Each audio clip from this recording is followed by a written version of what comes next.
Welcome to Omnic Lab, everybody. This is going to be episode number 90. And this week we're doing a patron mashup within the realm of the Omnic Lab. We're a podcast for the realm of Overwatch, and we talk about strategies inside the game, similar to like a strategic method, like trial and error in a lab. Sometimes things get a little crazy, sometimes things blow up.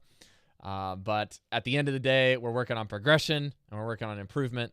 And so this week, Andres is actually away for the end of the Stage 1 championships with some tickets. He's going to be over there with his Overwatch League recap crew with Mel and Bob and Justin, a.k.a. Admero. And then there will also be a collection of other people. And so that leaves me to be running the stream, and I decided to make a show that I wanted to make this week. And also, I have a few people joining me. So this week we're going to be having our friends from the Patreon. We have JanJinkle. What up? And we have Greatrootbear. Hey, hey.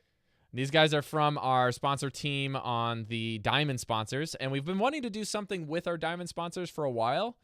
And because there are so many of you, we can't really do I guess you could say a 13 to 15 person show. That would be pretty nutty. But we just tried to find something where it's like, okay, I wanted to go do a show. Who's available for this slot? And then we went. So basically, this week, we also wanted to make sure that we got, or not this week in particular, but this cycle, as soon as we could, we wanted to talk with Greatrootbear in particular, because as you can see, he's an NYXL fan on the stream with his hat. But we're basically going to talk with him about I see that. What?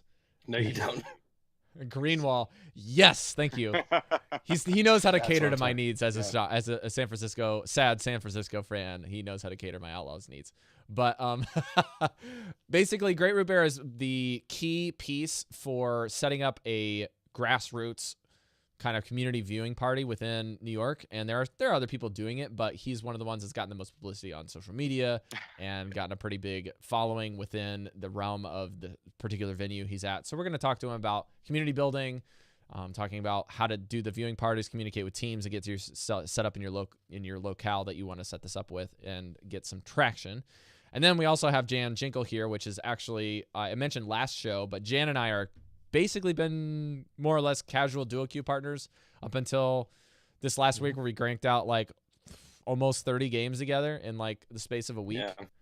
Yeah. So we're going to talk a little bit about his progression as a player and my progression together in a duo queue format, and maybe a little bit of a different format than maybe what you're used to. Kind of learning playstyles with a single player and trying to have an added layer of consistency within your gameplay. And then by the end of the show, we'll wrap up with Year of the Dog coverage and some news in relationship to that patch. So without further ado, we need a few announcements. We're going to do our Patreon plugs, and then we'll get right into the thick. So first up, game night. Confirmed. February 23rd. Bring your doges, bring your memes, because this week we're going to be playing on the Year of the Dog patch with no more Mercy players. I mean, no more Mercy reses. Just kidding. Mercy players are always welcome, but this is across the board: PC, Xbox, and PS4. If you're there, if you're having trouble finding people, go to the show discussion, or go to the game night #game night channel, or go to a platform channel and just check in and look for a moderator or an admin, and they should set you up. We'll have multiple lobbies going. I will be running one, and Never Clutch, one of our patrons, will be running another, because we have mods and admins out at stage 1 and potentially traveling back to do different things, but we're hoping to have everyone there. We also have the Omnic Lab the Overwatch League recap that Andres has been doing with Bob, Mel, and Justin. You guys can go find that on their Twitter feed at OWL Recap. If you guys like the Omnic meta, aka this right here on my t-shirt, you can go check out Switch's new update, which we teased last week with the Mercy changes and the Junkrat changes with the win rate and patch notes. We're not going to be discussing it at length because we got a lot of stuff to cover this week. But please go check out our official partner of the show, Switch, at omnicmeta.com, and check him out. It's great content, and this will give you a little bit of a scope of where the pick rates are, where the win rates are, and how to improve in maybe how you should anticipate how to be playing with the new environments, okay? So the next up, we have a special thanks goes out to our brand new patrons on the team. This week, we have Second Guess, Eric E., and Ben K on the Diamond team as a new Diamond sponsor. Thank you guys so much for joining the crew. In addition, we have our 2 patrons with me right here. We have JanJinkle and Greatrootbear as part of our Diamond sponsors, and Good Apollo, who is actually going to go see Andres this weekend. Chris DePlaya, Golden Soldier A, Kip, Lissum, Magic, Ricky Ticky, Shazir, Top Score Solutions, and Tragic Zach. Thank you guys for being a part of our team, helping us get to the next step realistically, so I can get things for BlizzCon. I can get tickets for BlizzCon. Andres can do stuff like this to go out. Like, you guys are enabling us to do so much more than we could actually even fathom just from having your support, and we really, really appreciate it. Got you, fam. You guys are great. So, enough of Rob talking. We have an interview. So let's get to know who's with us this week. So Jan, tell us a little bit about yourself. What brought you to Overwatch? Who's your Overwatch League team and why? And then what heroes you like to play and the platform you play on. So kind of a mix here, but Jan kicks off. Let's start off by saying, go Outlaws, my boys. They did great against London. Didn't expect that. But what got me into Overwatch, though, is actually... it was Destiny, the now dead game. I had a bunch of friends who, if you're familiar with the 100.io, it is a Destiny LFG site.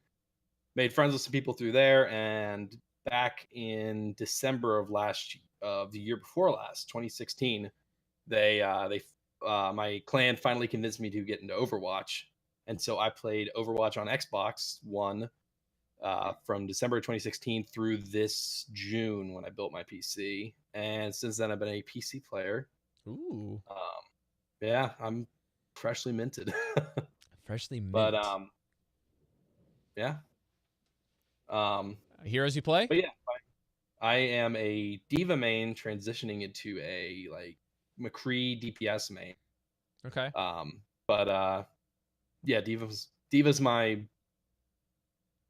let's say One True Love. We'll call it that. Okay. She's fun. Good old Neko-chan. Exactly. All right. And then we have our next up we've got Greatrootbear, who is not a single platform player. So tell us about yourself.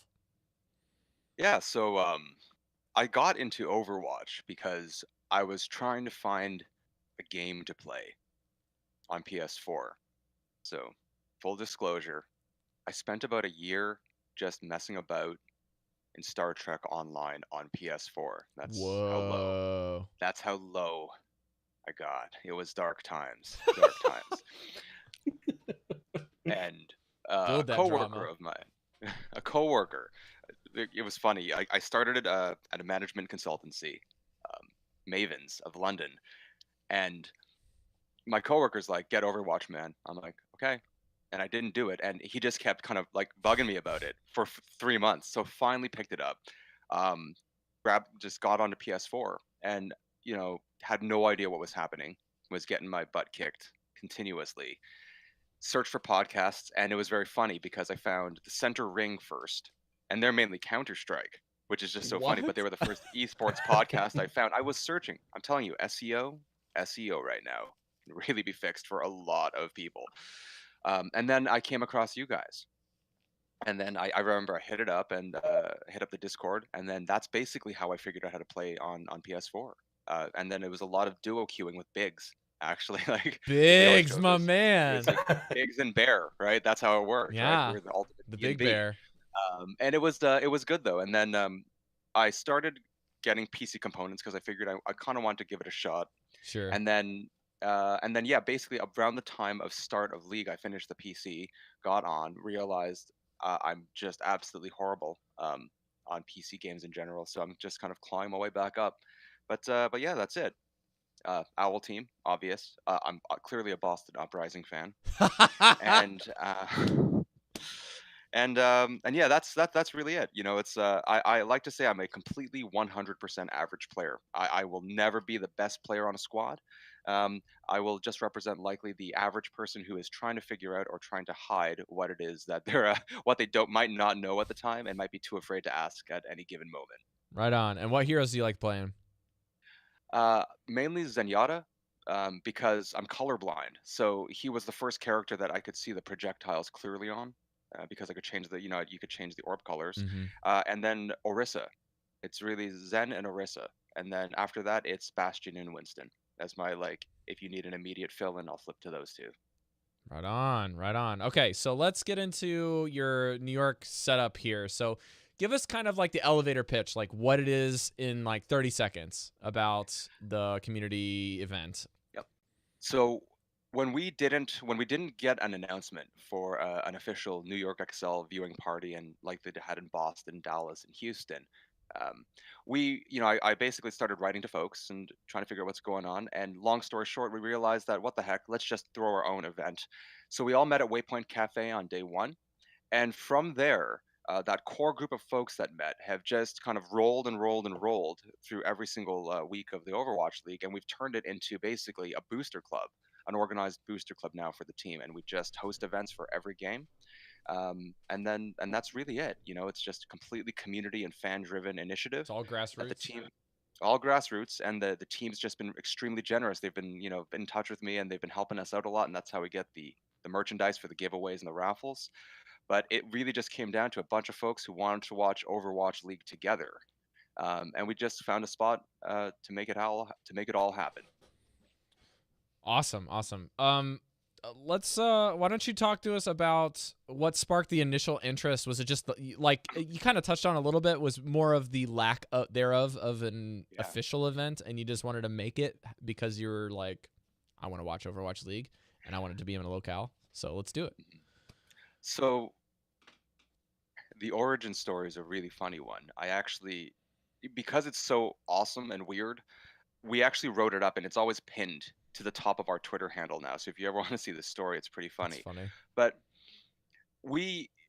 what happened was a bunch of us were trying to find a spot, and we found Waypoint, who were the only venue who actually responded to me when I asked, who is going to be, would you be showing any league games? Would you be interested? I wrote to Carragher's because they'd done some stuff for League of Legends for the League of Libations crew here in New York. And what had happened was, along the way, we found some reporters that were looking for viewing parties as well, too. Right. Because ESPN sent, as a result, ESPN sent a reporter in for our day one meetup. This fellow Kieran Darcy, who is, we owe him a ton. The legend. I always tag him in post because he came into that first meetup and he wrote that little tweet, that post that went up on ESPN that was like, when there was no official viewing party, some indomitable fans did their own. That is what hit Chris Puckett's desk, because that's why we got that shout out on day one broadcasts on the league. God bless Chris Puckett. I've said it. I can't say it enough. We've had a ton of support from just people within media. After that, Ben Lindbergh over at the Ringer caught wind of it, because everyone's like, "What the heck is Waypoint? What's going on?" And then they wrote up that article up in the Ringer, which became that article is not a short read, by the way. No, that is like a novel. That is not something that took them 10 minutes to write up. That's a really extensive article. It is a great primer, though, into the league. I found I've actually sent that article to folks who really want to understand the nature of like esport in the Overwatch context. So yeah, and then what happened was, after that happened, more people started coming out. On average, it was only meant to be like 20 people, just like a few of us. And then we are getting ready for the Seoul game, and the listing ends up on the competitive Overwatch subreddit. Holy. So I'm on a call with someone, and I said, well, we might have to watch numbers, and I'm talking to someone just in a business context. It's my CEO, actually. It's my favorite story. It's my CEO in London. And all of a sudden, this message comes up, and someone says, I hear you might have to cap the invites. Whoa. Around 35. I'm number 37. I hope I can make it in. It was at 18, 3 minutes earlier, because we had just been doing everything before the explosion on the subreddit, right? So we had to like shut it down, kind of like say, guys, we got to be careful about capacities. And then what you saw in that Seoul, what happened was the Seoul versus New York match, which had the most epic crowd pop It was short of Davy Boy insane. Smith, like Davy Boy Smith at SummerSlam at Wembley. Like that is the kind of pop that you had. I don't know if anyone understands that reference, but if you like wrestling, everyone knows what I'm talking about. The So, Undertaker coming out of the coffin for the yeah, last time, ladies and gentlemen. yeah, it's one of those things. And then that ended up on as like the lead story on Watchpoint, which I thought was crazy. Like they used us as the intro for the Excel win over Dynasty. And since then, now it's like everyone, we're just trying to find out how to, it just keeps growing and growing and growing. So what are you now we're doing really, about the exponential growth then? well, I mean, it's winter. first It's is not that- like you can put people in the streets to watch it from there. no, not at all. So the first thing is we started to formalize it. It was a roll call sheet, like really old school, right? Roll call, Yeah, who's yeah, going to yeah, be at yeah. Waypoint, right? We've started to migrate everything to an Eventbrite setup, just so we can keep organization flowing properly, right? And the Mhm. basic rules that I'd set up when I set up the group, so everyone's wondered, they're like, why are you guys called the 5 Deadly Venoms? So I'm like, well, one, I really love old, like really crappy Shaw Brothers kung fu movies. It's like I friggin' love them. It's the only You thing you know. need to know. That's all you need to know, right? It's like, well, you could have called them the 36 Chambers of Shaolin or Clan of the White Lotus, but I'm like, all of a sudden, but there's also realistically there are 5 boroughs of New York, each with Yeah. their own unique style and each with their own really terrible commute, because you've got to get across the bridges, right? So the whole idea was connect to some of that history, but especially because these kung fu movies came out a lot at back in the day in New York, there was a theater on 42nd that's called the Deuce, and it's where a lot of kids used to go to basically spend their weekends. And that's actually how a lot of the Wu-Tang guys, started to get Oh, into like the jeez. Shaw Brothers movies. So it was really a callback to like some of that and all that. But the reality is we start to organize now a little bit. So from that first day, the weird thing, and this was not intentional, there were 5 sets of us, like 5 sort of agents that were there that day that basically help with all the planning. So we're working a more structured volunteer basis. We've shoved everything on Eventbrite to manage invites and tracking, but the basic rules have always stayed the same. There's never a cost, right? Any money we generate has to go to a localized charity, ideally within the neighborhood in which we're hosting an event, to make sure there is a community connection, because that's what any traditional sports team or sports supporter club would do. Right. Therefore, we must do the same. And then third, we keep the door open for generalized ages. So if we were to ever go, and we're looking at a few more pub-oriented venues, if we go there, it must be open to people who are under 21, so under drinking age. Those are the basic rules. So now it's just a matter of organizing there and then kind of stepping it up with some collaboration now with the team. They are looking at eventually, of course, doing their own events. So, again, they've been the most gracious partners. Like I've seen a lot of things in business. So this is a good transition then, because I want you to talk a little bit about how the interaction has been between yourself and XL, and how it's evolved from early stages until current. They are the most gracious business partners I've ever worked with, and I'm not blowing smoke at all. I've dealt with everything from my background is market research and then advertising and technology and data analytics. So I've had to deal with like CMOs, brand managers, to like social media leads, like all across the board. The first interaction was it was very funny. After we got the call out on the show, as a throw out, I reached out on LinkedIn to some of the folks at Sterling Ventures, right, the ownership group for XL. And because I recognize some names from interviews, and I made a joke. I was like, "Hey, I figure I might as well make the introduction. My name is Rich. I'm the guy who's been throwing those parties at Waypoint. I just hope our paths cross sometime. It's like just keep focusing on the team. But if you ever have a question, you can always hit me up." And they responded right away. Like within 20 minutes. It was the craziest thing. I never get responses like that. That's so fast. Even like. Not just fast in response rate, but the fact that they saw an alert within 20 minutes on LinkedIn is already surprising. I mean, a LinkedIn invite, for anybody who tries to do the biz dev thing, I'm going to go LinkedIn, calling. It's like a week sometimes because no one, everyone before has they their even alerts, see it, let alone respond. Yeah. And they respond right away. We start kind of emailing back and forth. And then they put me in touch with some folks on the ground here in New York. and every discussion has been about. I mean, it was amazing because the first thing they say was, we love what you're doing, What can we do? and thank you for, and what can we do exactly? Um, what can we do to help? It's like, and the thing that really struck me as awesome was that they were. I mean, I don't think they need to be apologetic, but they almost, kind of felt bad that they They weren't able didn't to host host an it. event. Yeah. What my thinking is, right? Um, would you rather have a team that throws great parties but has no good on-field product, or would you have good on-field product It's the and Field of maybe not Dreams have a mentality, party? right? Yeah. You I'm like, build the team and it's gonna happen, right? that's the thing, right? And it's, and there have been so many. It will work out, and I'm glad it worked out this way because Yeah. now they've made a very strong. They really work at supporting these community initiatives. There's a fellow out in Brooklyn who does some stuff, Mm-hmm. and the team will work with him to get things out. And it's been so open, basically everyone, we're very open. We treat it, I treat it like any other sort of professional event that I'd be managing. And it's always that, it's not about making money. Nothing's ever sold. It's not about exchanging money. It's about getting people involved and showing what bringing folks together in Overwatch can do in terms of showing really, I think, an often downplayed, incredibly positive aspect of both the Overwatch community specifically, but Mm-hmm. of gaming communities in general. So it's largely, to reiterate in kind of more specific terms, it's largely a twofold purpose. It's or maybe even a threefold path, I guess you could say, to stick with our Asian mentality, right?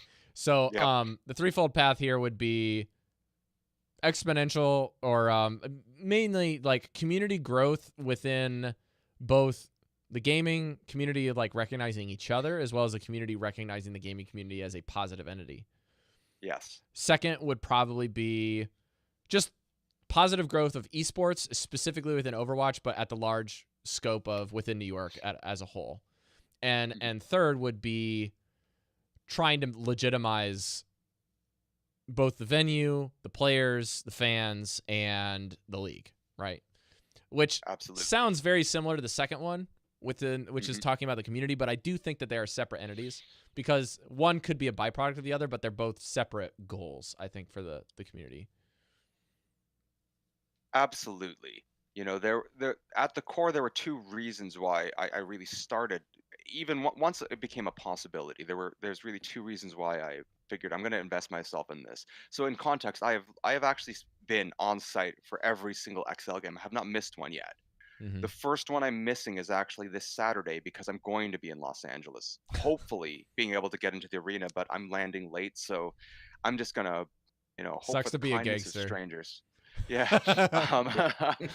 But first it's that, look, I remember coming into the game and everyone was saying, oh, these Overwatch folks, there's a whole lot of toxicity. And it's funny because my gaming days, to date myself, the last time I played serious FPS or any game, I was playing Battlefield Vietnam. Like, it was a long time ago. I'm an old dude. Before Don't COD let existed, this. people. Before Don't let Wolfenstein, this. actually. Medal of Honor Allied Assault was my jam when I was in college. Oh my gosh, don't remind me. That was my junior high days. Yeah, and so of course they were like the yelling guys, but it was never an issue. So everyone was saying, "Oh yeah, toxic people, this, that," and there's this like pervasive negative nature. So my goal was, I said, okay, well, I come from a poli-sci background, so I said, how do you solve an intrinsic problem? I mean, not with necessarily perception, but like toxicity. It's you get people face to face, right? Because face to face, you have eliminate to. anonymity, right? This is some old school Robert Putnam-esque social capital, right? We are not going to be bowling alone anymore. Let's we're get going to philosophical folks this week on together. the Omnic Lab. No more beakers, folks. And then beakers out of here. But the real question is, what is beaker? Zenyatta main confirmed. Okay. Okay. So I said, get people face to face, and let's show how there is no beaker. Only Zool. No, I'm kidding. So only Genji. So it was we want to get people together and show what can come of that. And what's been awesome is getting folks together. It's all, I see a lot of people. I mean, you take a look at the videos we have, and you see, and the pictures, there is every kind of background, every kind of age. There's a mix of genders. There's a little bit of everything. And one of the greatest things that I've noticed is that whenever younger folks come through, we always have people who, it's the same people that kind of step up. You'll find folks, so like if you look at the Discord, it'll be folks like Padromi and PPT, Arena, Number One Pencil, Hat Trick and Tough Pat. All these folks, they will watch out for like kids if they come through, and like we're very, very like mindful of that, and that's pretty awesome because they're cheering for their team. They're not ripping on other people. You can be a trash talking person. Like there's a skill to it though, right? And it's avoid being the grunt. But the second reason, it's gonna sound really corny, and I always kind of give people early warning on this, but because it can sound cheesy. But I was at Comic Con, New York Comic Con, this past summer, and I was just kind of like landing in the game, and I was kind of thinking of what I could do for the game, and I ran into this kid, and he was with his mother and his sister, and he's fully decked out, like head to toe Soldier 76. He's got the jacket, Jeez. he's got the rifle, he's got the visor. It's awesome. So like I go in, I'm like, oh my god, it's Soldier 76 reporting for duty, right? And his eyes light up with like talking, and I'm like, it's like, so are we all safe? Have you seen anyone? And he goes, no, it seems like it's all good here. And his mom's like, yeah. He's like, but how are you gonna make sure that you protect everybody? And I turn over to her, and I'm like, come on, he's just gonna get them all in his sights. And Ooh, it, got it him. yeah, and then it was cool though, right? And but the thing that really struck me was he was in a very large motorized wheelchair, right? Okay. And looking, the reality is I'm like looking and I'm like, wow, here's someone who can't realistically will never be able to be some crazy SR person, play the game well, if not if play at all, right? And he is completely, it doesn't matter, he is so completely enthralled with the mythos, right, that hides behind the game, which is largely created by the community. People just kind of go off on Mm-hmm. their own and they come up with these stories. And I thought that that is a powerful idea and a powerful thing that you do not get a lot. Yeah, And I'm and like, I, I'm I gonna do agree something. with everything you're saying here because this is a great connection within esports as well. Because what's happening is you're going to be seeing not only athletes, quote unquote athletes, or um, basically pro players that are going into the realm of esports where they're not only paving a path for global career that would otherwise be non-optional, but you're also basically creating a subculture that can be global. And Yep. Overwatch League is trying to pave that global way, which LCS in League of Legends and Dota have kind of paved a little bit of that. And CS and even other games like Halo, for example, and Call of Duty have done this already to a certain extent in and of their own rights. But the cosplay and the ideal behind the game is one, but the other side of the coin would be the competition side and people that they just don't identify with sports. It's just like you can have people that are, completely maimed and just they love football. Like that, or they love soccer. Like you don't have to play the sport to appreciate it. But it's the same way with video games. Like the only difference is it doesn't require there's a huge gate to entry when you talk about physical limitations for actualized sports, whereas you slap a controller with somebody or you remap something that has a USB port and you can basically remap anything. I mean, you see the guy that plays Winston with bananas on Twitch, right? Like you can do whatever you want. Okay, so there's a way for disabled people to do it, and as long as games are accommodating in that way, they can build fan base and have a sport around it. So Absolutely.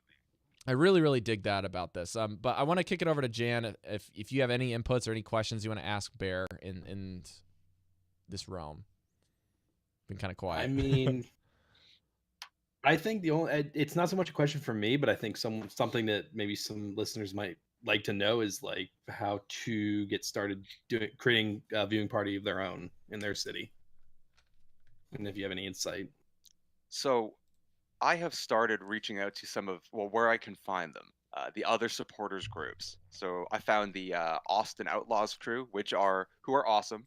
So if you do live in Austin, they all meet and they watch games at UT Austin. I don't know what that means. I'm from Canada, so I know nothing about schools. I think that means University of Texas Austin. Mm-hmm. I hope I I'm think right. you're Yeah, right. it's the major I, campus for UT. yeah, and they all meet there, and they have a great crew going. So the reality of the market is, outside of those big landmark events, you saw Houston had that big one, you saw Philly had the big one. The day to day is carried primarily through LAN cafes or like gaming lounges. So I think San Francisco runs theirs out of something called like AF. It's a really long abbreviation. I think it's AFKGG or something like that. But it's like a gaming bar. Okay. Houston, there's one in the just outside of the downtown area, but that's also at a spot kind of like Waypoint. So my first recommendation is, find a spot that would be showing these things anyway. Because if you get into like the bar scene right away, but there's one exception which I'll mention in a second. There's always this pressure for what's revenue per head per hour, right? There's an expected revenue term. Whereas if you find a gaming lounge or any spot that can just host a screen, they would probably be showing it anyway. So find a way to bring that in and then help bring them some business just because that's what awesome communities do. And the LAN Another centers are option, generally more cognizant of what's actually going on in the esports scene at large. absolutely. But you will be up against competition because they might be showing Counter-Strike stuff like E-League Major. I mean, League, that was Dota, in yeah. Dota 2. That is a tough one to beat. I will tell you right now because a lot of Yeah. folks that's tricky, right? But that's fine, right? Like find ways to combine. Mm-hmm. Um, Buffalo Wild Wings, B-Dubs, as many folks know, is having one of their biggest challenges around revenue growth with people between the ages of 50 to 25. I mean, it is a massacre right now in terms of what they're able to generate revenue-wise. And they are starting to, as you might have seen on the Reddit, on the subreddits, a few spots are actually showing them. So what I would actually encourage folks to do is take a look at those spots that you know of and see if they'd be willing to spare a corner screen, just an area, because there's virtually no cost difference for them. If it's a weeknight game, they are likely looking for People some are gonna support buy anyway. wings. Come on. Here's the thing: you've got beer, you've got food, you've got open access for multiple ages in a regulated environment, and that's what's really key, right? Mm-hmm. Right. Because the next most important thing is, I would actually say don't necessarily do what I've done, which is that like I'm planted every single game, and like this is like the night Mm-hmm. job on top of my full-time day job. Right. There's a lot of hours. Find a group of folks who just would be watching the game anyway, who simply want to find a way to grow the local community, right? It's something we've lost in gaming in general. Like back when they were like when LANs were more of the standard, you kind of ran into people because yes, you were playing a game together, but you were literally playing the Mm-hmm. game together. Um, find folks who can connect to that idea, and it's not to say that those who do not, aren't worth speaking to. It's more that the notion of anyone who has a memory of what that type of community was will be a really great partner at growing an actual event or booster group, because it's got to be the value isn't that you necessarily care about people who know the most about the game, that will, I joke, the guys that I met were like, you console or PC? I'm like, what level are you? You're a GM, right? And I was like, I play on PS4, and like we're good friends now, but this fellow Pat was like, he looks at me, he goes, ooh, I don't know about you. Listen, dude. But 0.4% of the community is not a large number, okay? and but but actually, he would make a comment, and he's made the comment because he goes, that's actually kind of awesome, because when you there's a that's probably why you were so interested in getting folks together. Not It wasn't a knock against PC folks, but it's that you've never had that stability. You've never found those large groups to play with. You don't have that comfort zone because you might literally only have The small three community. people. Yeah. Exactly. So I mean, that's what's kind of awesome. So then the last thing is find the players across the platforms. It is like, don't, never forget that as much as a community will proportionally be represented by majorities, minorities, and pluralities, The thing that makes urban centers work, cities work, etc., are these healthy, small concentrations of various backgrounds. Chinatown makes a city cool, but it's like a small part of a lot of cities. But you don't need to be big to make the city construct or the community construct necessarily um, amazing. You need to have a unique perspective, because Just those something that types makes of people feel at home. exactly, and that's really the end point. Find a place where everyone always has a home base. Don't try to get big. Don't try to have a great grand vision of we're going to get to this many people and do this many things. Focus on making a spot that will always be there for a lot of folks, where largely there has never really been a consistent base in that kind of public forum. And if you focus on that and you do good things, you focus on doing good things, I like to think good things will happen in the world. And that's really it. It's a really good transition into personal player progression, which is something that Jan and I wanted to talk about in the realm of Overwatch. So, Andres, as you're editing, and listeners, as you're listening, this is where the timestamp's going to go. If you want to find out more about learning to improve as a player, we're not going to tell you anything earth-shattering here. I believe this is going to be more of just Jan and I, like personal experience. I mean, I like to think if something is pretty easy for me to understand, or at least easy to learn, I feel like it's very accessible to other people. So for what it's worth, if it seems earth-shattering to you, it's not that I'm negating that it could be. It's more or less that something that I felt was easy to understand. And it's really hard for me to think that I can understand something that's not accessible to you, because I feel like the podcast is just like that connection for you. So anyways,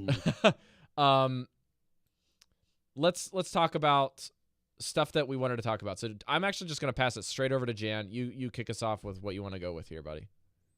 Okay. You put me on the spot here.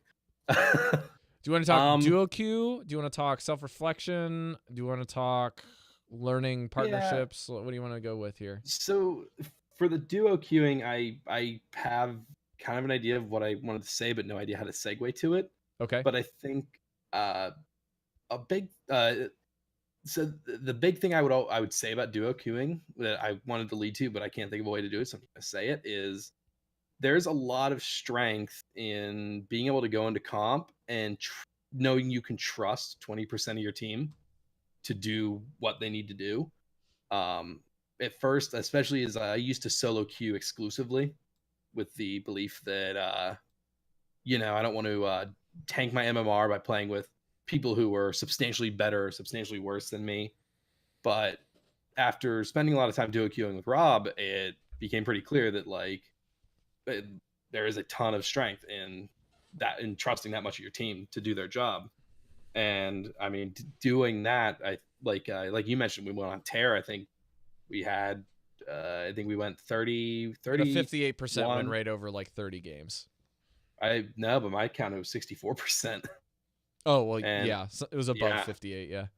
I climbed from 1750 SR to 2506 was my max.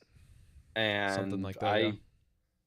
And a lot of that is having a substantial part of your team be someone you can, in Rob's case, I can trust him to either be a great dive tank with me on Diva or be a great healer with a Zenyatta, Ana. He's a great Mercy too. And yeah. So this isn't something that I brought Jan on to toot my own horn. This is something that we mutually benefit from, just for the record. Jan just likes to pad my ego.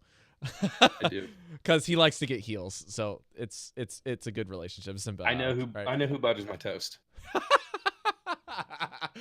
Oh dear. So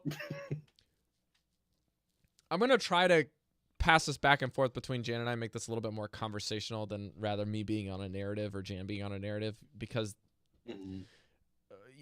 I believe the longer that we've played together, Jan, the more we've realized that running the duo queue benefits us both in different ways.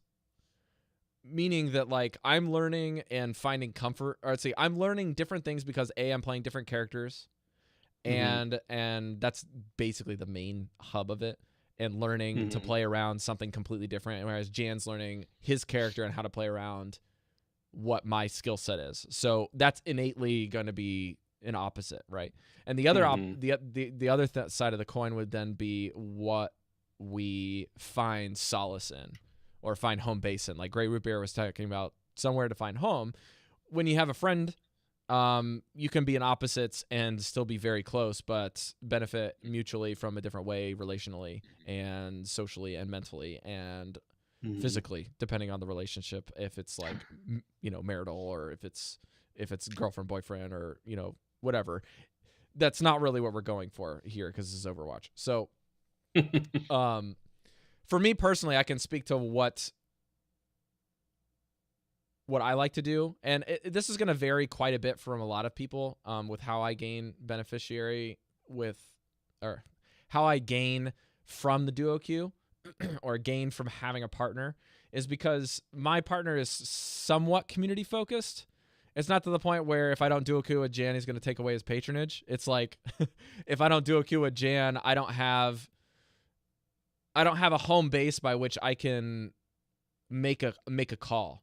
Make a hero switch, make a play, say one thing in comms for a shot call, rather than saying this is what I need you to do, and just saying this is what I'm going to do, and knowing that somebody else is going to react is actually a critical thing and a very big difference in what you're going to see with duo, trio, quad, 5 and 6 stack play, and transitioning into team play and Overwatch League play, and how comms are run.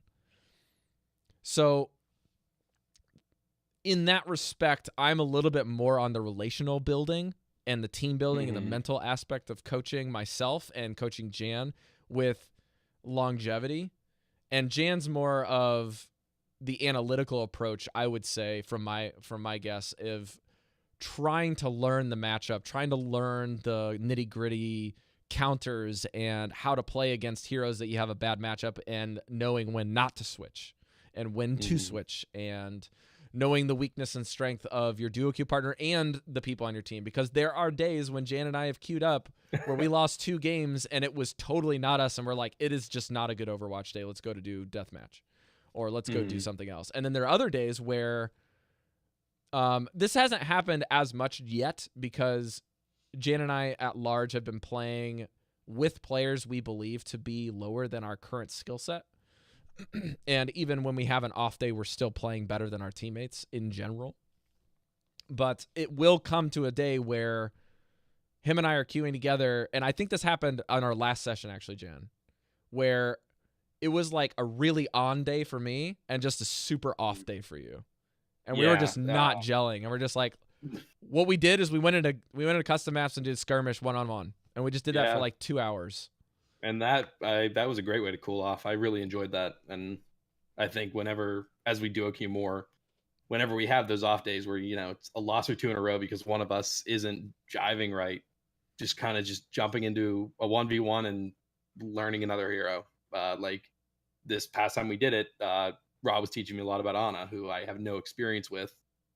And I mean, just from the couple minutes we spent with Ana and the bit where I messed around and played every hero against your Ana, I felt like I learned a lot more about her than I would just from quick play or competitive. It's basically a glorified drilling, right?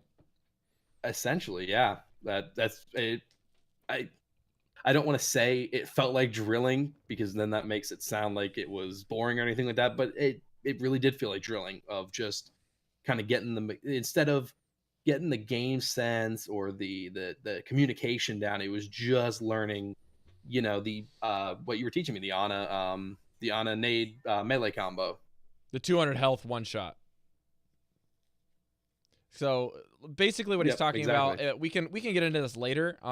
If you want more information, I highly recommend going back to our previous Ana show where we had Skyline on, because we talk about it there before Ana got nerfed twice and buffed once. But the key difference isn't that you can't one-shot 200 health heroes anymore. The difference is you can't 250 one-shot Reapers and Maze anymore. And if you're going to do the one-shot combo, you have to be extremely stringent on exact positioning and exact heads-up display on what you're going to be doing, how you set it up, and it's contingent upon the dart. Whereas before, you could just, you can just dump people with just the rifle. So, I had a direction here and I totally just lost it. But basically, Jan, more coffee. Yeah, I need more coffee. It's late here and it's early for you guys. So like, this is the typical problem with Omnic Lab. As we go longer and longer and longer, Rob goes on circular reasoning, and Andres is waking up more, and things are getting better on his end, worse on mine. So that's the scope of the 13-14 hour time change that is podcasting for me. So anyways, I want to kick this over to Jan one more time. Try to maybe describe how you've been approaching this and like kind of your mental processes within like pre-game, post-game, mid-game, like thought processes of like how you're learning and what we're kind of doing here with the duo. Yeah, I mean, a lot of it is me taking your coaching to heart of like you telling me what I'm doing wrong on Diva. Like I mentioned at the beginning, I'm a Diva player mostly. And I feel like it's helped me a lot, like duo queuing with Rob and him calling me out for, when I'm too aggressive and, the Winston isn't diving with me or I'm not peeling for supports.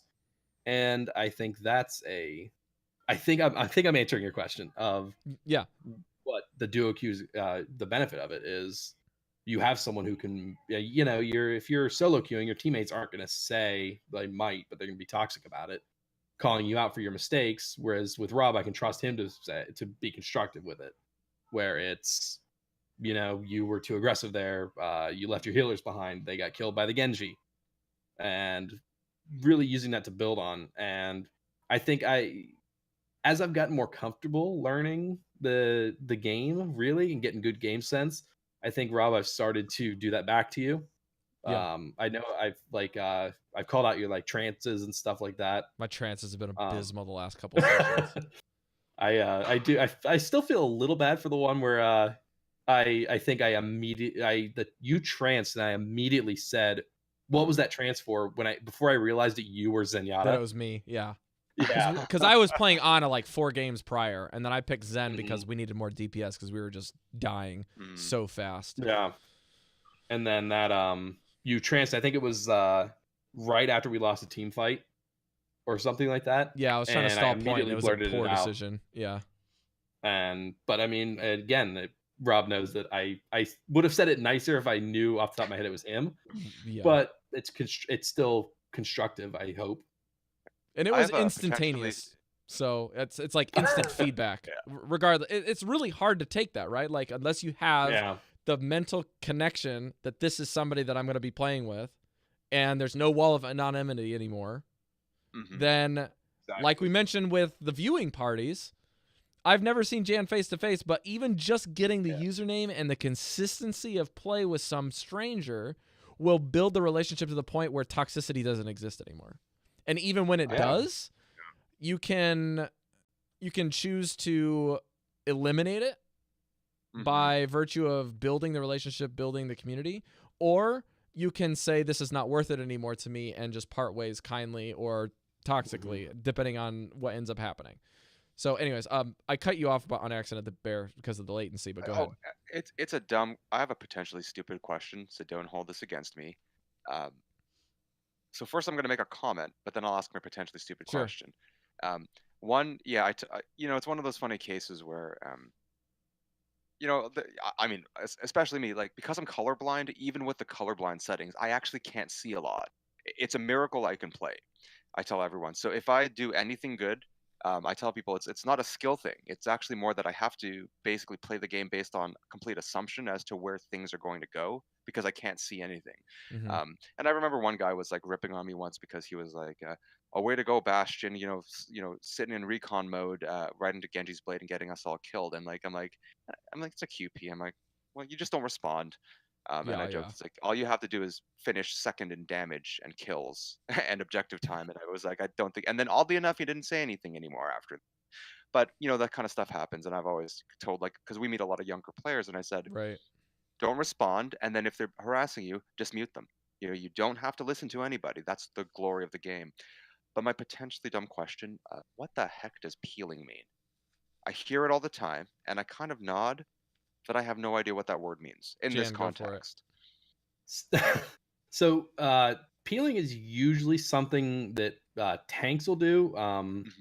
DPS are sometimes known for it, but the idea is essentially that say I'm on Diva, I'll just pull out of thin air.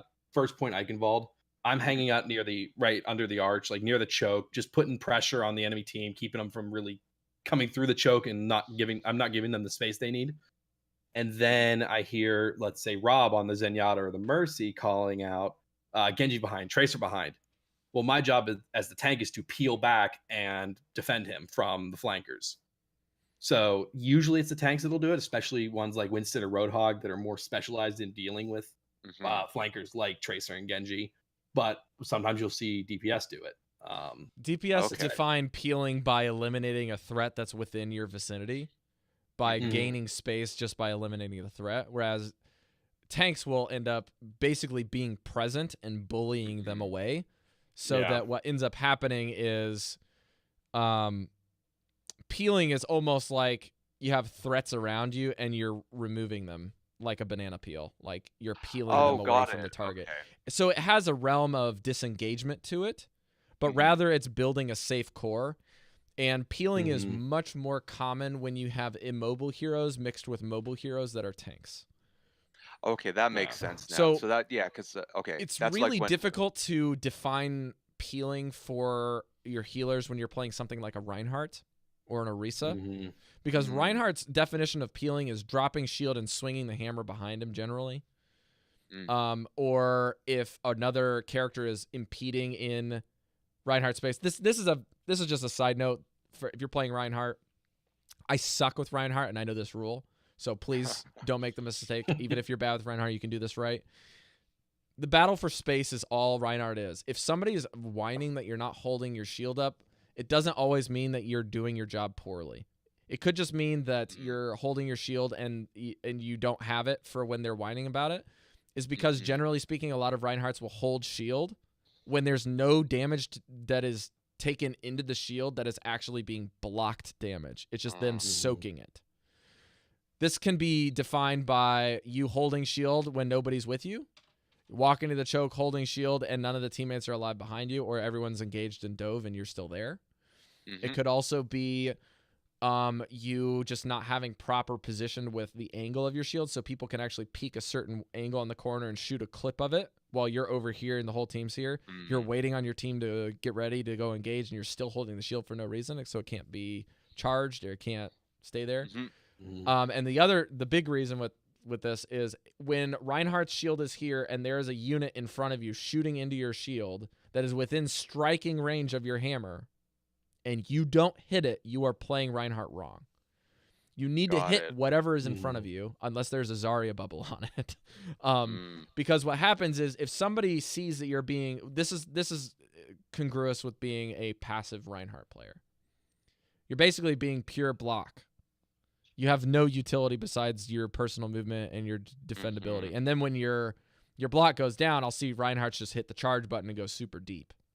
When in reality, you can still pose a threat and actually pose the blocking threat by just saying anything in this area similar to a Reaper ultimate is dead, because Reaper's ultimate will kill you in a couple seconds. If you add 1 second to that, whatever Reaper's ult will kill you is generally what a damage boosted Reinhardt will do with an Ana or a Mercy Beam.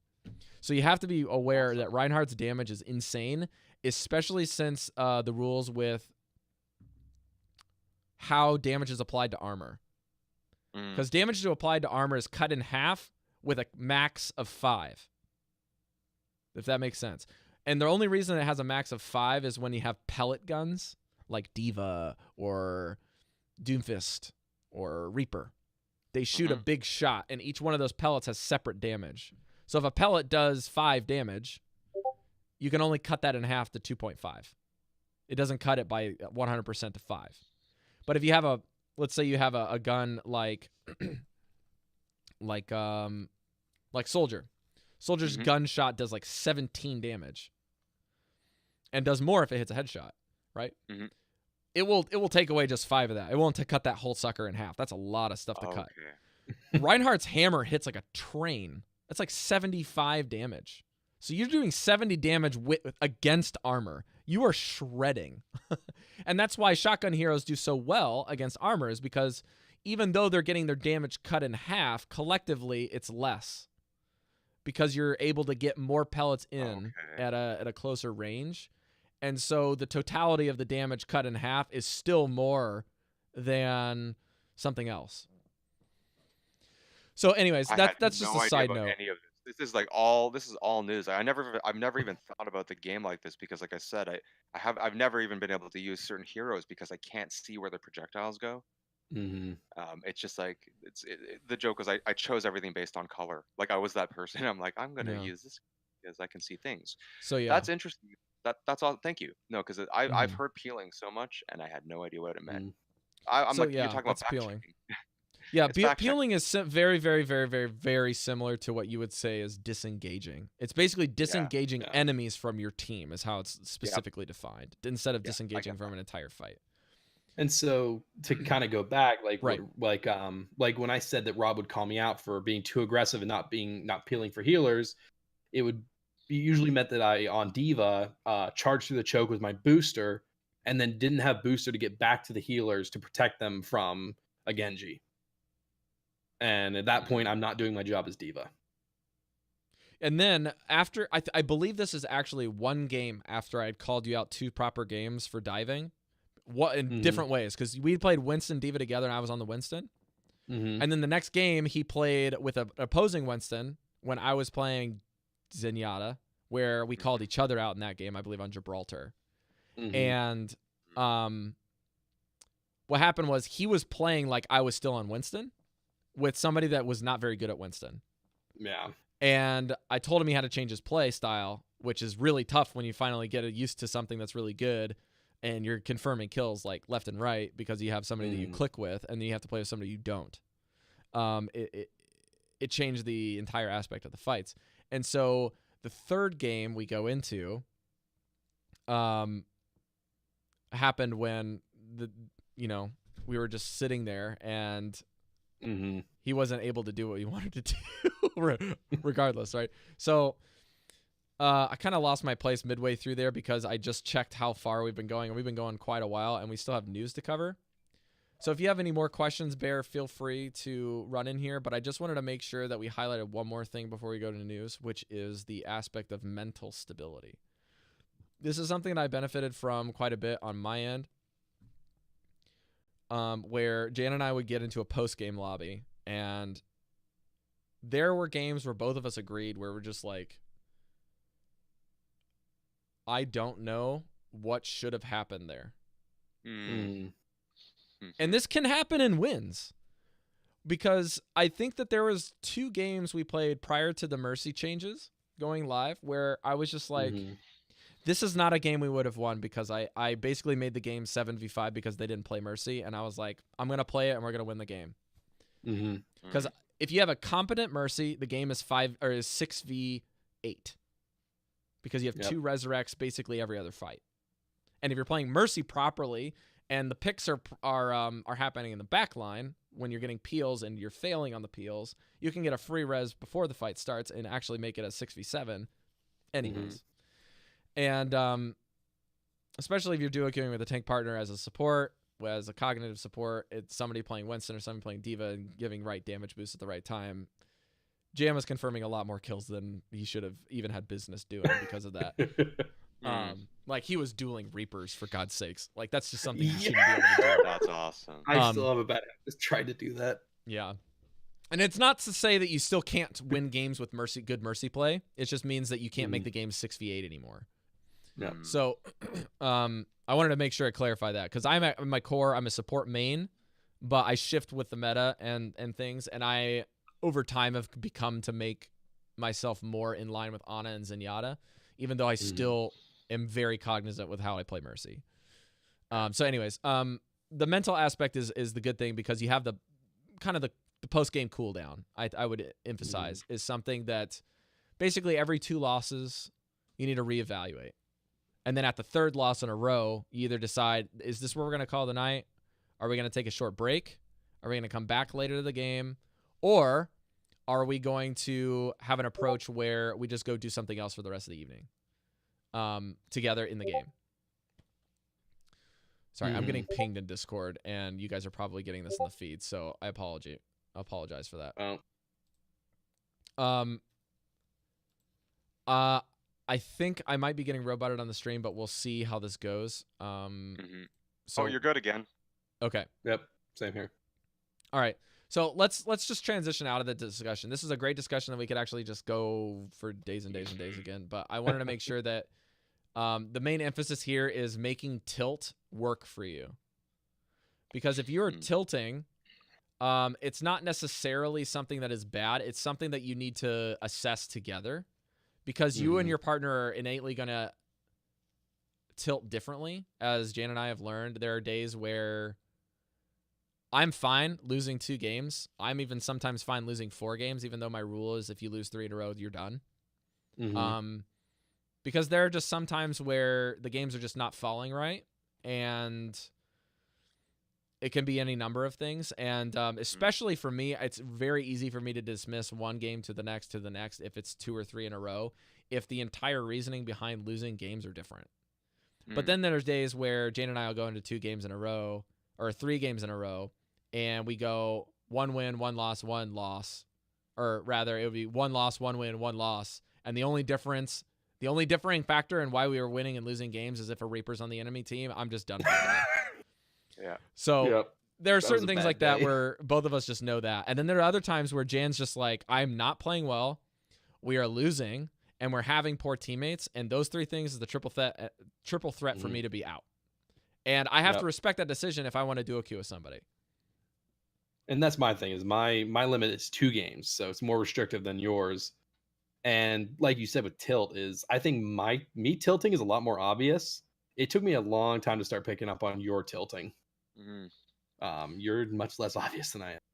My tilt is very harsh in if certain buttons are pressed. And generally speaking, if I'm playing Ana and I miss 3 darts in a row, I'm done for the day. Like, that's how I feel. And then there are other times where I'm playing Zenyatta and I can lose like 6 games in a row because it's just like, if I landed that headshot on Tracer, that game's over. Or if I killed that Winston in that 1v1, that game's over. Because that's how polarizing Zenyatta can be. And I know, Greatrootbear, you can definitely identify with this, especially in lower ranks, like in silver and in gold. Zenyatta's can be the entire difference for a game based off of just having a Discord in a fight. By having lower tier players landing less shots with more damage is huge. Yeah, it's I mean, if you've ever jammed with me, I know Biggs has seen this a lot, and Rain on PC sees this all the time. Because we're mainly kind of just messing about, I do that little thing where like I just always send a charge volley right at the start of the game, just to see if I get a pick right off, and it works. I get it about 20% of the time, and I'm like, hey, Doomfist, got him. Yeah, got him. But no, it's that's I completely agree with you. I mean, there's all these funny.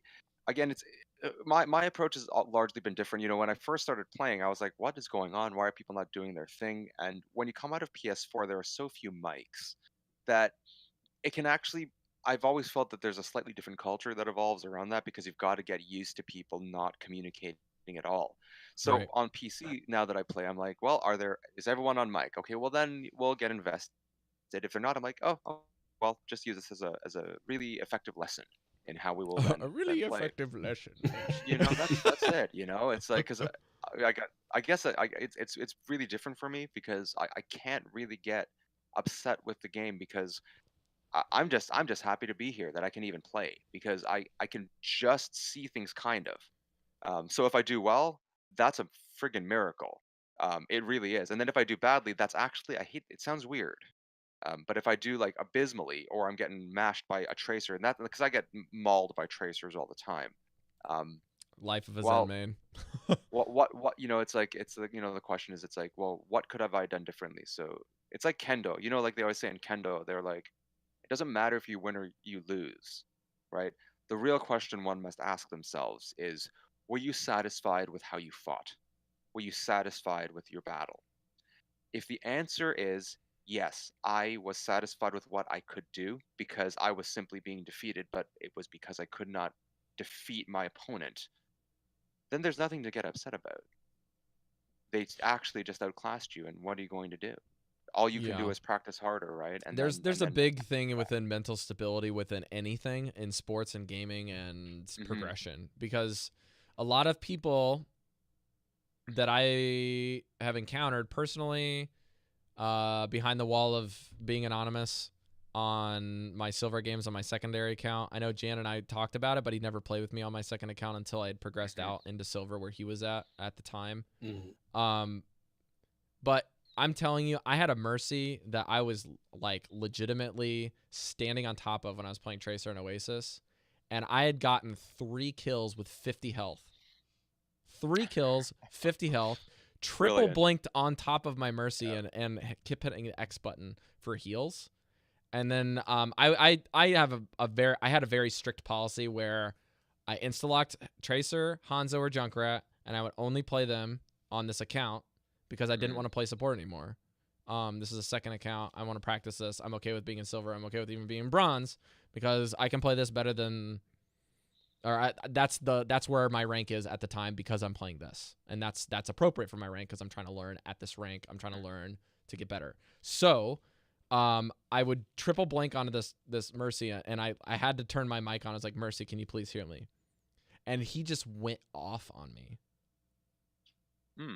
And it wasn't even like anything besides like, he must have taken it like I was getting on him for not healing me the whole game, or just I was just asking for it in the moment. Like, I don't know what it is, but people get super tilted for the dumbest things. Like, there's a really weird, harsh moment between the transition between gold and lower and plat and higher is when you're hitting keys like ultimate ready and X for healing. People don't see that as like a personal attack on your abilities. They see that as like, this character is just hitting healing because it's faster to do that than to say something. Because you hear the in-game models is like, I need healing. That goes off faster. And like, I've seen Mercy players in Grandmasters spam I need healing just to say they're in trouble. Because they're not asking for Zenyatta to heal them. They're toast. There's no way they're lasting. That's just so their Tracer knows to double blink and pulse bomb the back line instead of go in. You know what I mean? So these are some things that you may not be aware of, but I wanted to emphasize them. Mental aspects, huge. Keep in mind, thoughts on progression. Getting better as a player is way better than worrying about win ratios, loss ratios, and SR. That being said, we have a lot of news to talk about. We only got about 20 minutes. So let's try to do this. Blue Post and news. First thing, year of the event. Year in event. Lunar year. Lunar year event. This is February 8th to March 5th. PST time, by the way. And this is Year of the Dog. There are some new skins. There's some new highlight intros. There are some new sprays and whatnot. And then all of the stuff that was from Year of the Rooster from last year has returned and is now the same price as standard loot box inclusions, like the 250 for epics and the 1,000 for legendaries. Okay, so what is the new stuff? We got a new Pharah. We got a new we got a new Pharah, new McCree. We have a new Genji, a new Zarya, and we have a brand new Widowmaker. And I believe there might be one Mercy more that I'm missing. Mercy. That's who I'm thinking of. Yes. Now, I'm going to task this to Rootbear real quick because these 4 are based of Chinese lore. They're the elemental like creatures like in lore. So there's like a dragon, a tiger. I'm really bad with my Chinese sort of cultural history, but yeah, these are like the 4 elemental animals that they've got, which is pretty awesome because I love Tigers, that Genji, dragon is Farah. Yeah, she's a I think jade it's dragon. The ox. There's the ox. Yep. Which is Zarya. Yes. It's all really around Chinese New Year, which I found kind of funny because the only culture in Asia that doesn't really do Lunar New Year is the Japanese. So it's very funny that you get, Genji as like this kind of elemental, because Japanese have their own New Year on the 11th, right? So it's so funny to me that people like rage like it's the Chinese New Year. Why isn't Genji and Hanzo and Diva getting something? I'm like, guys, well, it's Japan. yeah. I mean, now that said though, like Diva, the Koreans will do. Koreans it's funny do because it. like Koreans do it, Chinese do it. Almost all the Southeast Asians have something around this. It's like I joke, it's only the Japanese because we have our own. But I like it because it's like I get 2 New Years with it, and I get 3 New Years in 2 months. It's true. like it's the greatest thing because it's like it's so much bigger than Christmas here. Jan Let me tell you.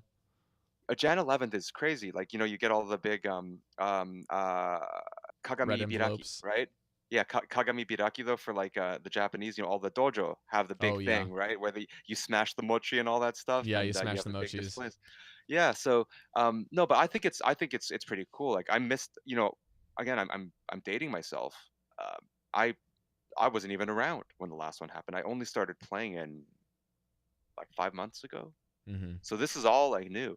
But I was blown away by the skin design. I know a few folks who are a little bit, they don't really like that they changed the features on Mercy for her skin versus just giving her like the skin, because they're like, and I get that. I completely accept that, and I'm and I think it's fair from their perspective. But yeah, it's I just thought it was funny that Genji has like the most awesome skin. And technically Japanese don't celebrate the Lunar New Year. Yeah. Yeah, which is why they gave Hanzo the Kabuki skin before. Yes, so, which is amazing. It's super cool. Super cool.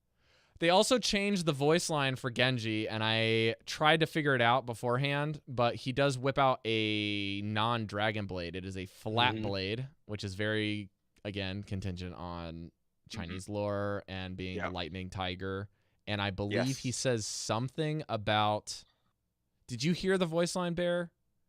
I have not yet. He changes the first word, which before was dragon, and I think the last word is the same. It's kudai. And kudai means strike, right? Yes. Or blade, maybe something like that. Like blade strike or something like that. It has something contingent about that. And then he uses the word o, which is like of. So basically, my Japanese is real bad, but I did a lot of research on Genji and Hanzo when I first moved to Japan, so I could sound somewhat contingent when they asked me what game I played.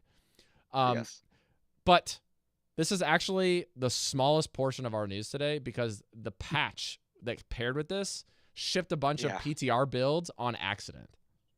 And I just got word that the biggest change, which we'll talk about here in a second, I'm going to pass it to Jan because he really wants to talk about it, with Sombra, is there's a new patch that's going to be pushed out Friday, which is basically today, the day we're recording. They're going to hot fix all this stuff out.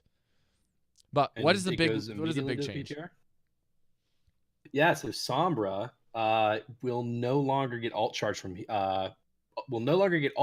healing packs that she hacks.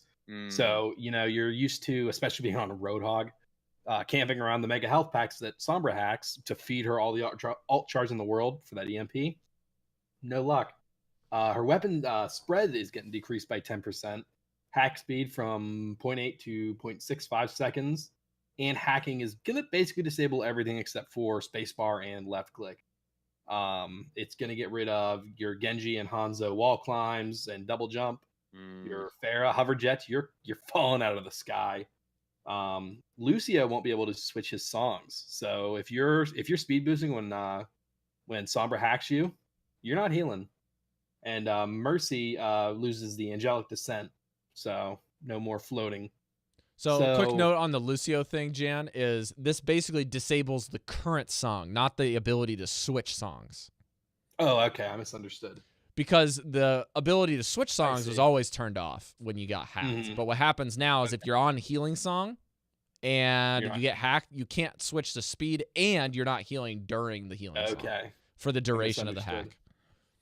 That's the most confusing one. Like, so it's not something that's easy to miss, or not something hard to miss. It seems like the consensus is that Blizzard wants to move her more toward like backline assassin, essentially, rather than an alt battery to EMP on a point to take the first point of Horizon Lunar Colony. So what they're not telling us is how much ult charge is going to be adjusted for damage. and if ult charge is going to be adjusted for hacking.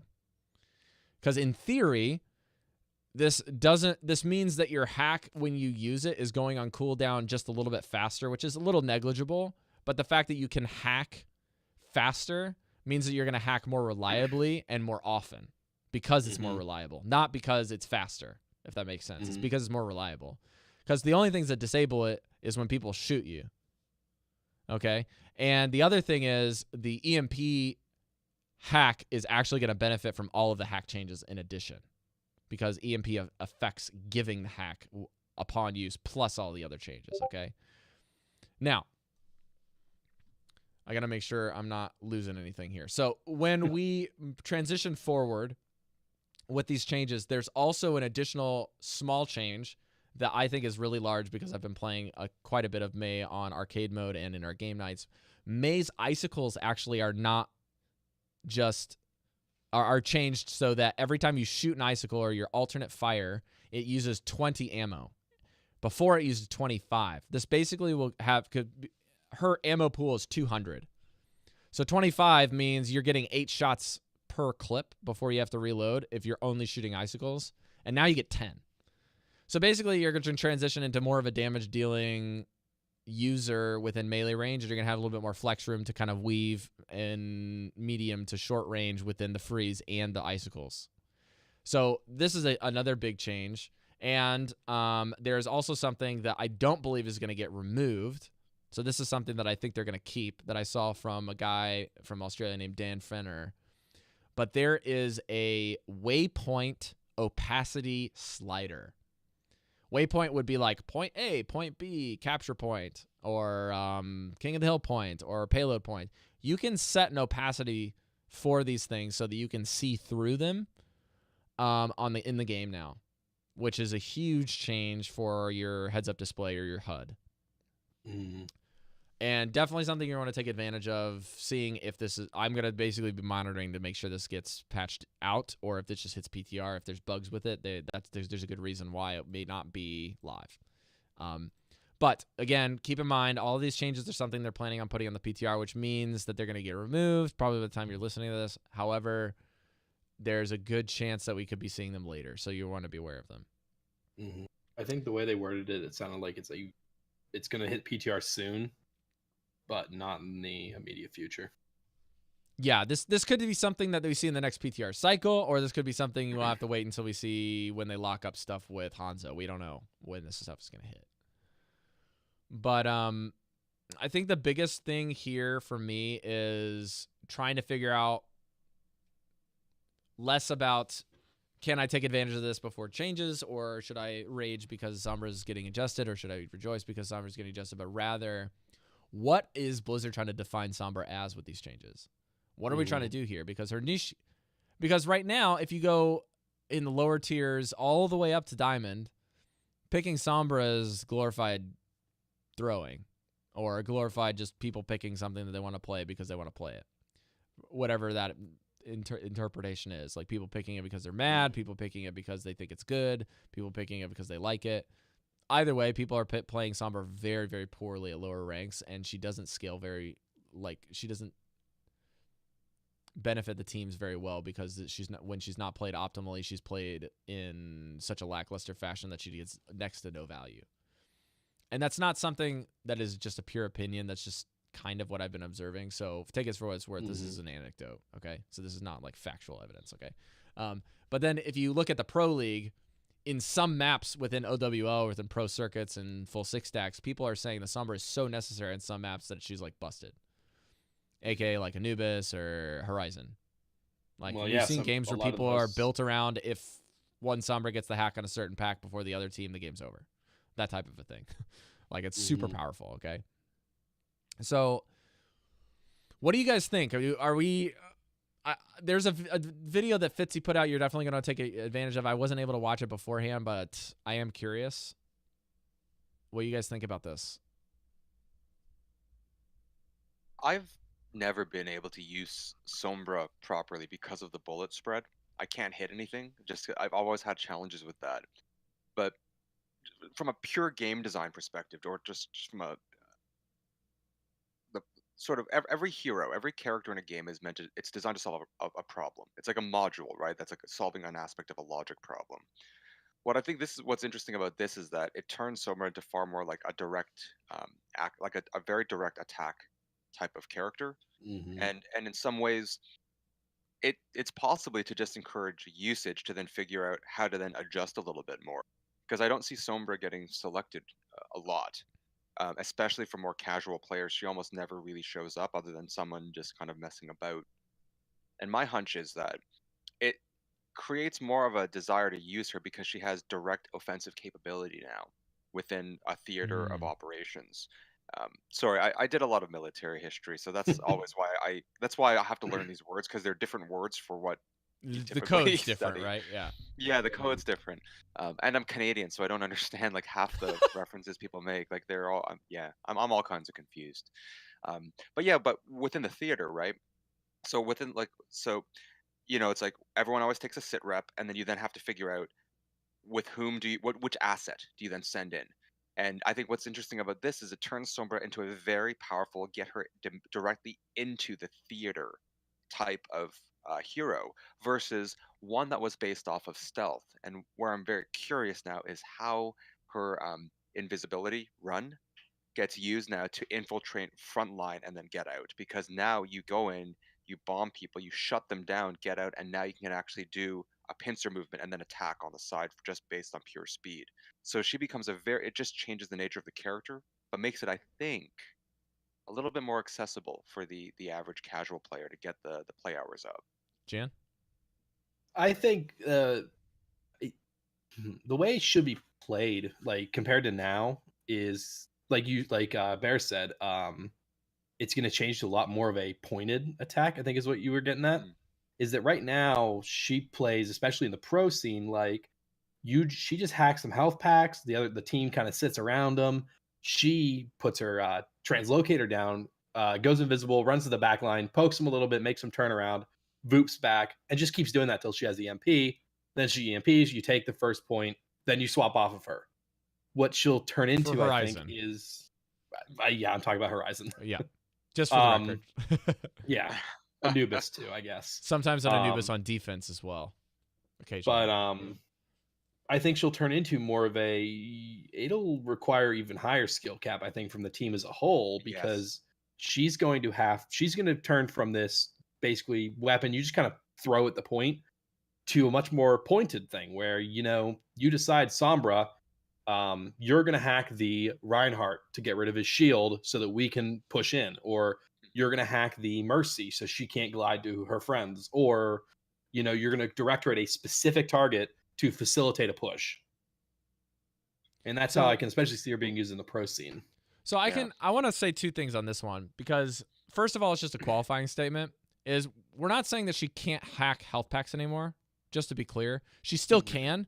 The difference is that you're not going to be retaining an extraordinarily large amount of ultimate charge based off of when you heal off of the health pack, as if you were doing the healing yourself, or if your teammates take the health pack. You're actually getting zero. Yeah. So you're taking away the primary way of building ultimate from her kit, and then you're gaining a lackluster amount of utility to compensate for that, more or less. In my opinion, lackluster, but that's the subjective point. And I mean, she's already a very high skill cap hero. Yes. Right. But here's the big thing for me, is I think that this is an indication less about Sombra and more about how Blizzard's going to be designing things in the future. Because as we expand the DPS category between defense and offensive heroes, the lines, like they said, are going to be grayed. In the future, they're saying how they might have to actually further delineate separate heroes into separate categories, and how they might revisit the categories for Symmetra and Doomfist and builders, right? So this is something bigger than everyone. And furthermore, especially with how they've done the hotfix thing that they're going to do with Mei, how they said that Mei's a target, how they said that Hanzo's a target. They said that the Sombra change is something that's in the works, and then they did a bunch of hot fixes actually recently for Doomfist and bug fixes, and also they adjusted his weapon spread to be more consistent and smaller, so that you're actually hitting things with him. And they're still looking for more changes with Doomfist in the future. So I think that what you're actually going to be seeing is Blizzard is going to be likely to move DPS heroes into a category based on pure defensive damage, aka hero route and area denial. And then you're also going to have builders, and then you're going to have utility DPS, and then you're going to have pure offensive like flankers or like raw damage like McCree, Widowmaker, Tracer, Genji, right? Those are your like raw. I would even put Doomfist in this category. Like if this guy gets all these buffs or gets all these bug adjustments and like more consistency, Doomfist without a Mercy meta is deadly in certain avenues, especially if you have a multi-tank lineup and then you just run 2-2-2 and your 2 DPS is Reaper Doomfist. Like look out, those tanks are getting down fast. Yeah. So Doomfist is a good tank check meta hero. So anyways, that's just what I think. I think that they're going to filter heroes like Mei and potentially Hanzo, depending on what they do with this new change with the scatter arrow, and Mei into this realm of utility pick, because Sombra is now less about the health packs and more about what her utility is. And I don't think that this is enough, but I think that you can do more with her kit to make this utility more intriguing and more appealing. Because like we said, the Mercy changes and the mobility of dive are so good, and Sombra fits into a dive push now. You can dive on something with a Sombra in stealth and not know any earthly idea of where she is, and she can hack whatever you want to kill. So not only can you identify like your target and call them and have everyone focus on them, but hacking them reduces their ability to react more, even if they have mobility. And the hack is going to be even more important with heroes like Moira coming to the meta and Ana coming to the meta, because you can essentially have Sombra dictate the pace of the dive by going in undetected, taking away the ability to sleep dart, taking away the ability to fade, jumping and killing a target. And this even actually shows a significant weakness now to Lucio. The fact that you can turn off Lucio's speed, that is something that nobody has ever been able to do. And it doesn't mean that Sombra is going to be that much better at killing things. It just means that her team focus is going to be more contingent upon the team and rather than blind health pack play. And it's going to make EMP even better. And you could argue right now that EMP combined with Azaria Graviton is probably the best ultimate combination in the entire game. Because you can EMP into a Grav and just fire tires or Junkrat mines or Reaper shotgun shells into the mix and everything's dead. Like, you just need static damage into a EMP and everything's dead. And it basically also can counter any hero that has shields and then an entire Lucio defensive ultimate. So this ultimate is very, very, very, very, very, very, very powerful. So anyways, I don't want to, that's just the main points here for that. There's also one key things with the Year of the Dog that I forgot to mention, which is there's a new game mode within CTF. And not because CTF is a new game mode, but because they're introducing a new map. And I already forgot what its name is, but Jan and I looked up how to say it beforehand. I believe it's Atahoya. Atahaya? Atahaya? Is that it? Atahoya, something like that. It is a Thailand map of CTF only, and it's made only for this new event, but it will be a static map in your pool now. And you got a chance to play it. On Google Maps. Yeah, we tried to find it on Google Maps. But it's a great map. It's I think it's symmetrical. It's very much got like a I think if you're on a given side of it, there's a high ground, a low ground, and there's specific avenues you can that are obviously meant to be or have a flag carried through. There's some pretty hefty choke points right leading up to the flags. It's a fun map. I look forward to playing it more.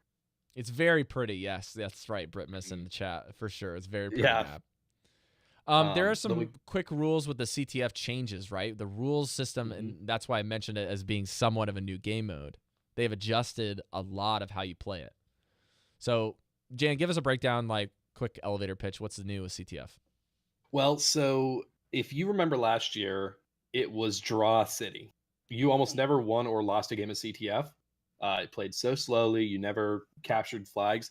It plays a lot quicker now. The distances are smaller, it feels like, to carry the flag. And now with some of the new endgame stuff, instead of ending in a draw, it enters sudden death mode, where it calls it... apologize for that. There's the outro! And so it moves the flags closer to the center, and you go. Whoever scores first wins. And that means draws don't happen. Capping the flag, not capping the flag. It is grabbing the flag is instant, and using any mobility ability drops it. Yep. Even soldiers run, I found out the hard way. Anything like that. So it basically makes you much weaker in the space of a shorter area and also faster in order to grab it. So you can use your mobility to get in and grab it at a moment's notice, but then like as you're leaving, you can drop it. Now, is there something that... Okay, so in CTF and Halo is all I remember, because I have to ask this because I haven't played the game mode yet. But like CTF and Halo 2 was really fun, actually. Yeah.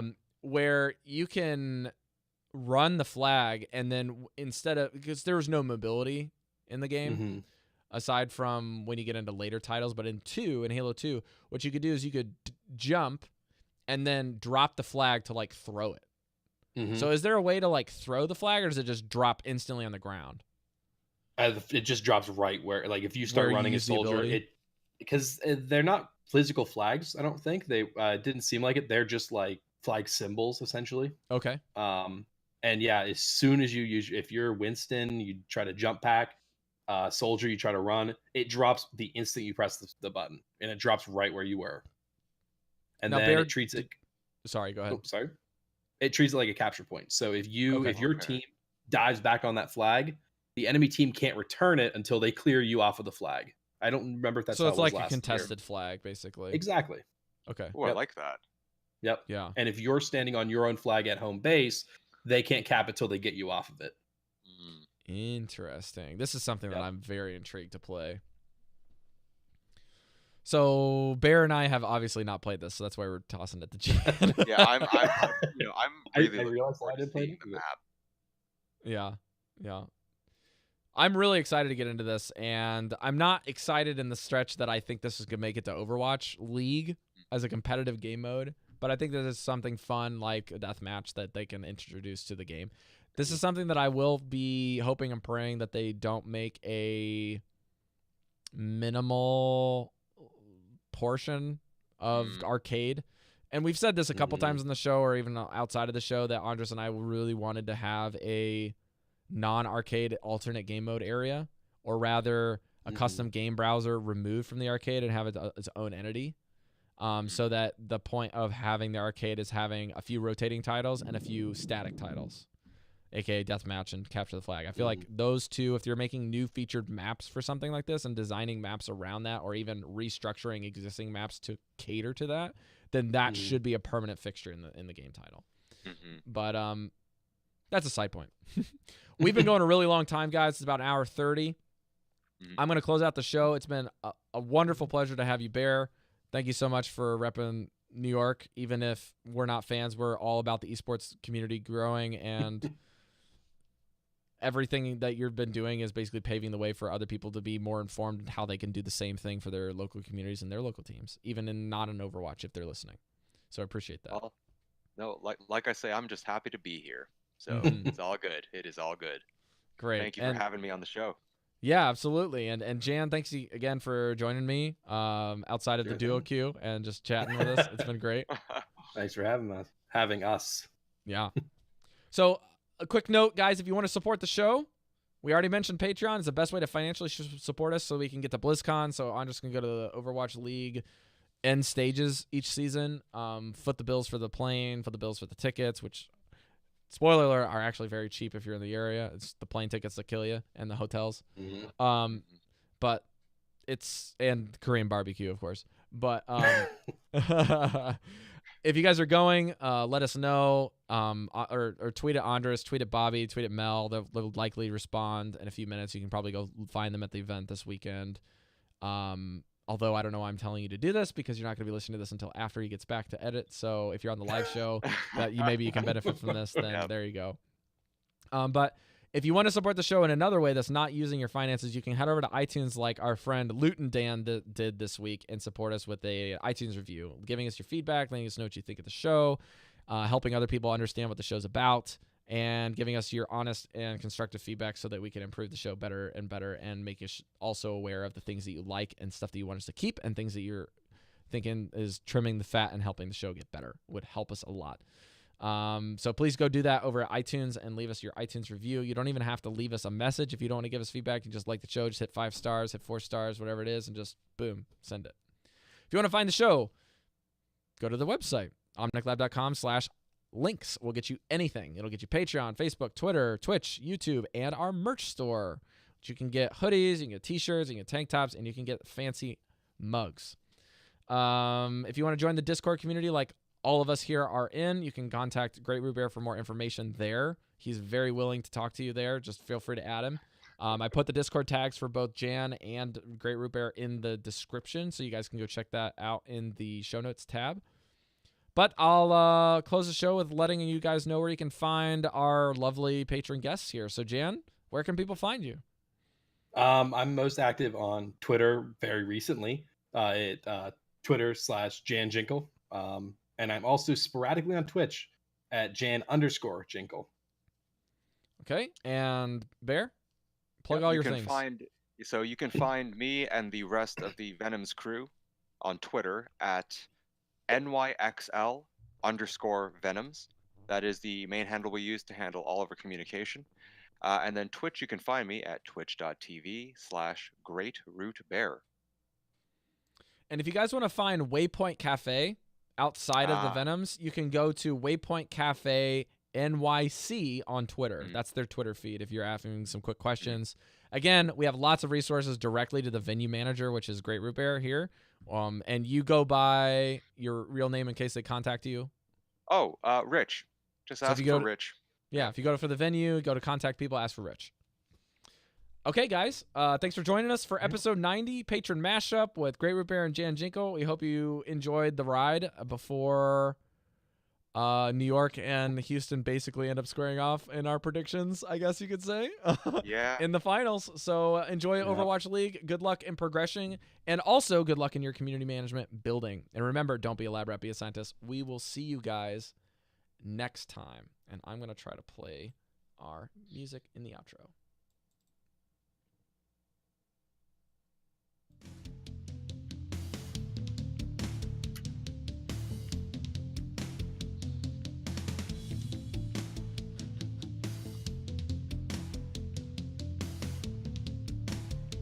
Thanks for those of you in the chat log here for the live show. I know this is going to get to YouTube, but thank you, Sir Crane, for helping us.